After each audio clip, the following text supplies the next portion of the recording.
आज की वीडियो में आप सभी का स्वागत है। आज हम बात करेंगे क्लास 10th की प्रकाश के परावर्तन तथा अपवर्तन की। तो प्रकाश क्या होता है उसके बारे में सबसे पहले पढ़ेंगे। प्रकाश होता क्या है? तो देखिए प्रकाश क्या होता है। हाँ देखो, प्रकाश क्या होता है। प्रकाश का वह स्वरूप जिसकी सहायता से हमें वस्तुएं दिखाई देती हैं। क्या होता है? प्रकाश एक प्रकार की ऊर्जा होती है जिसके कारण हमें वस्तुएं दिखाई देती हैं। ठीक है, तो प्रकाश क्या है? एक ऊर्जा का स्वरूप है। ठीक, जब प्रकाश किसी वस्तु पर आपतित होता है, तो वह परावर्तित होकर हमारी आंखों तक पहुंचता है, जिस कारण हमें वस्तुएं दिखाई देती हैं। तो भाई कैसे होता है ये चीज समझिए। मान लो सूर्य है, सूर्य से क्या आ रही है? प्रकाश की किरणें आ रही है। बहुत सारी प्रकाश की किरणें सूर्य से आ रही है। यहाँ पर कोई वस्तु रखी है, ठीक है, कोई वस्तु यहाँ पर रखी है और यहाँ पर आप बैठे हुए हो। मान लो आप बैठे हुए हो, तो क्या हो रहा है? आपको वस्तु कब दिखाई देगी? जब ये प्रकाश की किरण इस वस्तु पर टकराएंगी और टकराने के पश्चात आपकी आंखों तक ये प्रकाश चल के आएगा, यानी कि प्रकाश की जो किरणें आपकी आंखों तक आएंगी, तभी तो आपको वस्तु दिखाई देगी। आप कह रहे हो नहीं, हम ऐसा मानते नहीं। तो भाई अगर आप अंधेरे कमरे में चले जाइए, वहाँ तो कहीं से भी प्रकाश नहीं आ रहा है, तो आपको कोई रखी वस्तु दिखाई देगी? नहीं देगी ना। जब तक कि वस्तु पर कोई प्रकाश की किरण नहीं पड़ेगी, यानी आपतित तो नहीं होंगी, तब तक आपको कोई वस्तु दिखाई नहीं देगी। तो ये क्या होता है? जब कोई प्रकाश की किरण किसी वस्तु पर आपतित होती है तो वह परावर्तित होकर हमारी आंखों तक पहुंच जाती है। ये क्या हो गया? प्रकाश के बारे में। अब बात करते हैं प्रकाशिक वस्तुएं कौन सी होती हैं। तो प्रकाशिक वस्तुओं के बारे में समझते हैं। अब देखिए, प्रकाशिक वस्तुएं या इन्हें प्रकाशिक स्रोत भी कहते हैं।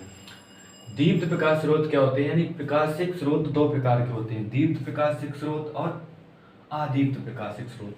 दीप्त प्रकाशिक स्रोत वे स्रोत होते हैं जो स्वयं प्रकाश उत्पन्न करते हैं, दीप्त प्रकाशिक स्रोत कहलाते हैं। जैसे मोमबत्ती है, अगर आपने मोमबत्ती देखी होगी तो मोमबत्ती जब जलती होती है तो इस तरह से उसकी लौ होती है, तो उसके चारों ओर क्या होता है? प्रकाश चारों तरफ फैलता है, यानी कि तो क्या होता है? ये स्वयं प्रकाश उत्पन्न कर रहा है। यानी मोमबत्ती क्या करती है? स्वयं प्रकाश उत्पन्न करती है। ऐसी कोई बल्ब है, ठीक,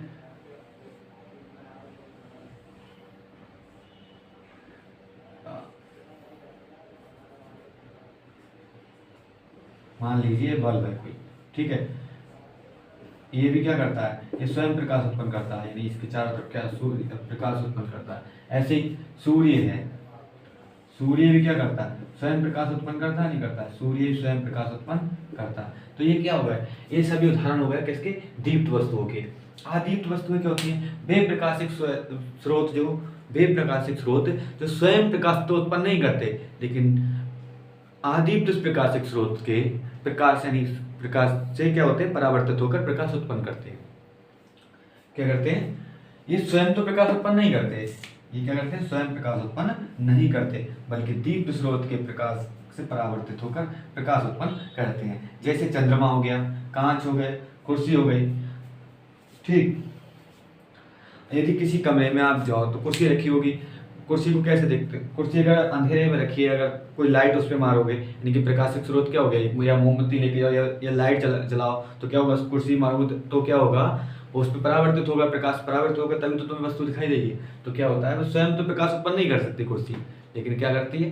दीप्त वस्तु के प्रकाश से उत्पन्न होता जो प्रकाश होता है, उससे परावर्तित होकर जो वस्तु यानी कि जो प्रकाश हमारी आंखों पर टकराता है, उससे हमें वस्तु दिखाई देती है। जैसे ये है, ये हमें कब दिखाई देगा? जब इस पर कोई प्रकाश, जैसे इस लाइट से प्रकाश इस पे आ रहा है, ये प्रकाश आ रहा है, तभी तो हमें वस्तु दिखाई दे देगी, वरना वस्तु हमें दिखाई नहीं देगी।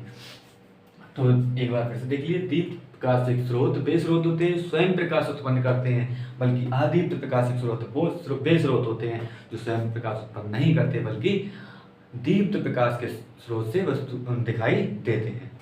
ठीक, अब बात करेंगे हम इसमें, नेक्स्ट टॉपिक नोट डाल लीजिए। अब बात कर रहे हैं प्रकाश के गुणों की। तो प्रकाश के गुण क्या क्या होते हैं? प्रकाश स्वयं अदृश्य होता है, परंतु उसकी उपस्थिति में वस्तुएं दिखाई देती हैं। यदि आपसे पूछा जाए कि भाई प्रकाश आपको दिखाई देता है, तो आप क्या जवाब देंगे? आप जवाब देंगे नहीं, क्योंकि इसका कारण ये है कि वस्तु तो दिखाई देती है। वस्तु क्यों दिखाई देती है? इस पे प्रकाश आपतित हो रहा है, यानी आपतित होकर कोई प्रकाश कण आपतित होती है, फिर परावर्तित होकर तभी तो हमें वस्तु दिखाई देती है। लेकिन प्रकाश स्वयं प्रकाश दिखाई देता है, क्योंकि प्रकाश अदृश्य होता है। ठीक, प्रकाश साधारणतः कैसे रेखा में गमन करता है? प्रकाश साधारणतः सरल रेखा में गमन करता है। प्रकाश जो होता है हमेशा कैसी? सरल रेखा में गमन करता है। लेकिन एक कंडीशन ऐसी भी आती है कि प्रकाश के लिए, जैसे आप से कहे जाए कि कोई प्रकाश की किरण किसी लाइट से जा रही है, मतलब कोई टॉर्च है आपके पास, आपने टॉर्च दिखाई, ऐसे टॉर्च दिखा रहे हो, भाई यहाँ से कोई प्रकाश की किरण, यानी ये टॉर्च से प्रकाश की किरण जा रही है, और यहाँ पर आपने कोई वस्तु इस तरह से छोटी सी वस्तु रख दी, तो क्या होगा? प्रकाश की किरण सीधे ना जाके थोड़ी सी इसके ऊपर से निकल जाएंगे, तो इस ये क्या होगा? इस पर से निकल जाएंगे, तो प्रकाश इस कंडीशन में थोड़ा तिरछी चला जाता है, तो इस घटना को कहते हैं विवर्तन। ये हम आपको आगे बताएंगे।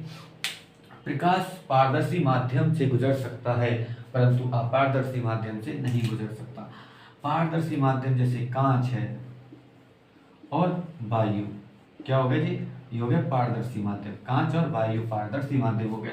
अपारदर्शी माध्यम जैसे लकड़ी, ईंट आदि, ये क्या हो गए? अपारदर्शी माध्यम हो गए। तो प्रकाश हमेशा कैसे? पारदर्शी माध्यम से तो गुजर सकता है, लेकिन अपारदर्शी माध्यम से नहीं गुजर सकता। देखो, मैं आप कहो कि भाई इसके पार प्रकाश को गुजारो, कैसे गुजारो भैया? ये अपारदर्शी माध्यम है, इसके देखते रहो भाई, कितना भी देखो नहीं गुजरने वाला। ठीक, तो क्या होता है? प्रकाश ओनली किस में से गुजर सकता है? प्रकाश पारदर्शी माध्यम से गुजर सकता है, अपारदर्शी माध्यम से नहीं गुजर सकता। प्रकाश संचरण के लिए किसी माध्यम की आवश्यकता नहीं होती, और प्रकाश किसमें? निर्वात में भी गमन कर सकता है। कैसे? एक कमरा है, निर्वात, सबसे पहले बात समझो निर्वात होता क्या है आखिर? ये कमरा है, अगर इसमें से वायु खत्म कर दी जाए, यानी वैक्यूम क्रिएट कर दी जाए, बिल्कुल ना वायु, उसमें कुछ नहीं बचे, कोई गैस नहीं बचे, तो क्या हो जाएगा? इसमें निर्वात उत्पन्न हो जाएगा, जिसमें क्या होगा? प्रकाश तो गुजर सकता है, लेकिन ध्वनि नहीं गुजर सकती। आपको ध्वनि जब चैप्टर पढ़ाएंगे ना, उसमें बताएंगे कि इसके प्रकाश किसमें गुजर सकता है? प्रकाश निर्वात में तो गमन कर सकता है, लेकिन प्रकाश निर्वात में गमन कर सकता है, इसके लिए कोई माध्यम की आवश्यकता नहीं होती। अब बात करते हैं प्रकाश की चालों के बारे में बात करेंगे। ठीक, प्रकाश के विभिन्न माध्यमों में प्रकाश की चाल अलग अलग यानी भिन्न भिन्न होती है। जैसे अगर आपसे बात की जाए कि प्रकाश की चाल वायु में क्या होती है, यानी कि निर्वात में क्या होती है, और जल में क्या होती है, कांच में क्या होती है, तो आप अलग अलग माध्यम में क्या होती है? प्रकाश की चाल अलग अलग होती है। जैसे वायु की बात करें, वायु या निर्वात में प्रकाश की चाल क्या होती है? 3 × 10⁸ मीटर प्रति सेकेंड। ऐसी बात करें अगर जल में प्रकाश की चाल होती है 2.25 यानी 2.25 × 10⁸ मीटर प्रति सेकेंड। ठीक है।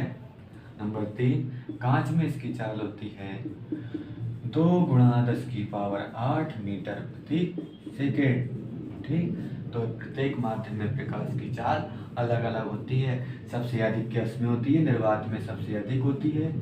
इसमें क्या होती है? सबसे अधिक होती है। और जो कांच होता है उसमें सबसे कम होती है, सबसे कम होती है। प्रकाश में क्या होता है? प्रकाश द्वितीय प्रकृति का होता है, अर्थात प्रकाश में कण एवं तरंग दोनों का गुण पाया जाता है, यानी कि डबल नेचर इसमें पाया जाता है। एक कण की तरह भी व्यवहार करता है एवं और तरंग की तरह भी व्यवहार करता है। ये कण की तरह भी और तरंग की तरह इस तरह से व्यवहार करता है, इसमें डबल नेचर पाया जाता है। दृश्य प्रकाश तरंग 4000 एंगस्ट्रॉम से 8000 एंगस्ट्रॉम तक होती है। ठीक, अब मिलते हैं नेक्स्ट वीडियो में, तब तक के लिए धन्यवाद।